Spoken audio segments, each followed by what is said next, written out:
वैदिक संस्कार जोड़े घर परिवार।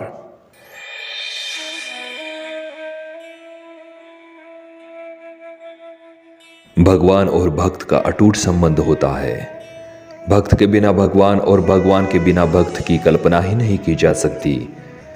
भक्त अपने भगवान की अलग अलग तरीके से पूजा अर्चना करते हैं।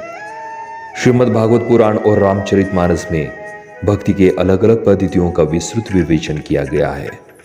तो आइए जानते हैं कि भक्ति की उन पद्धतियों को जो श्रीमद् भागवत महापुराण में बताई गई है। रामचरितमानस और श्रीमद् भागवत महापुराण, इन दोनों ही ग्रंथों में भक्ति की नौ पद्धतियों का विवेचन मिलता है। नवदा भक्ति पद्धति 2 युगों में 2 लोगों द्वारा बताई गई है। सतयुग में भक्त प्रहलाद द्वारा और त्रेता युग में भगवान श्री राम द्वारा।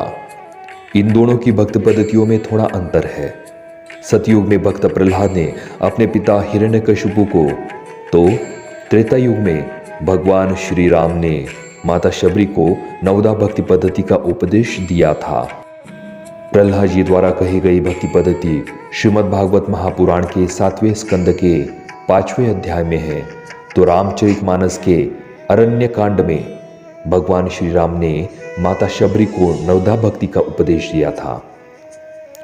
अब चलते हैं श्रीमद् भागवत महापुराण की नवदा भक्ति पद्धति की ओर। श्रीमद् भागवत महापुराण में बताया गया है कि श्रवणम कीर्तनम विष्णु, स्मरणम पाद सेवनम, अर्चनम वंदनम दास्यम, सख्यमात्म निवेदनम। श्रीमद् भागवत में मोक्ष प्राप्त करने हेतु 9 भक्ति पद्धतियों का विवेचन किया गया है। यदि कोई व्यक्ति इन 9 में से किसी एक भक्ति पद्धति को अपने जीवन में हमेशा के लिए अपना लेता है तो वह मोक्ष का अधिकारी बन सकता है। इन 9 उपायों को अत्यंत कारगर माना जाता है। शास्त्र कहते हैं कि मनुष्य के जन्म का एकमात्र लक्ष्य होता है और वह है परमात्मा की प्राप्ति।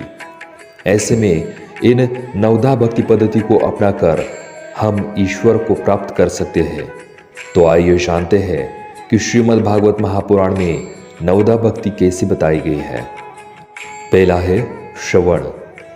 ईश्वर की लीला, कथा, महत्व, शक्ति, स्तोत्र इत्यादि को परम श्रद्धा सहित अतृप्त मन से निरंतर सुनना श्रवण भक्ति कहलाती है।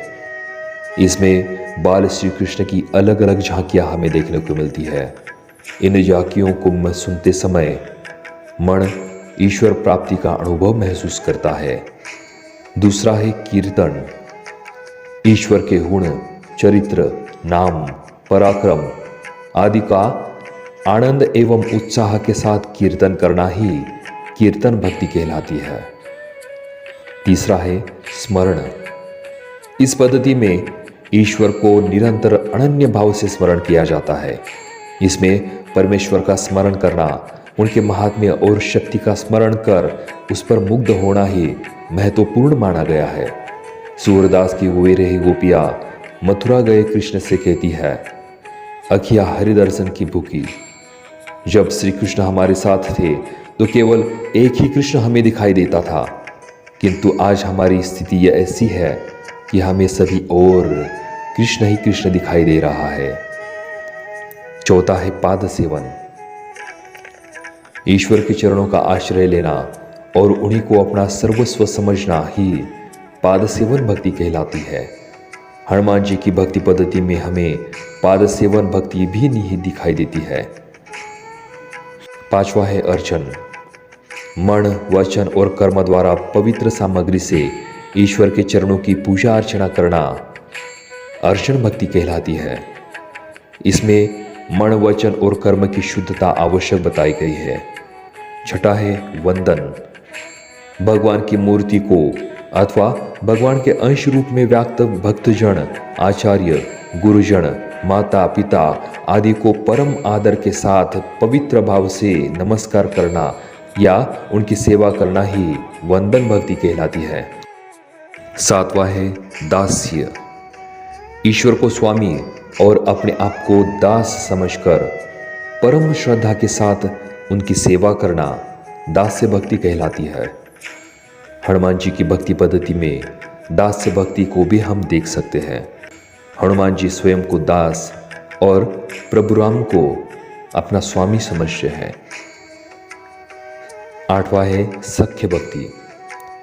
ईश्वर को ही अपना परम मित्र समझकर अपना सर्वस्व उसके समर्पण कर देना तथा सच्चे भाव से अपने पाप पुण्य का निवेदन करना सख्य भाव की भक्ति कहलाती है। जैसे सूरदास श्री कृष्ण को अपना परम मित्र समझते हैं। और अंतिम 9वां है आत्मनिवेदन। अपने स्वतंत्र अस्तित्व को मिटाकर अपने आप को भगवान के चरणों में सदा के लिए समर्पण कर देना ही आत्मनिवेदन कहलाता है।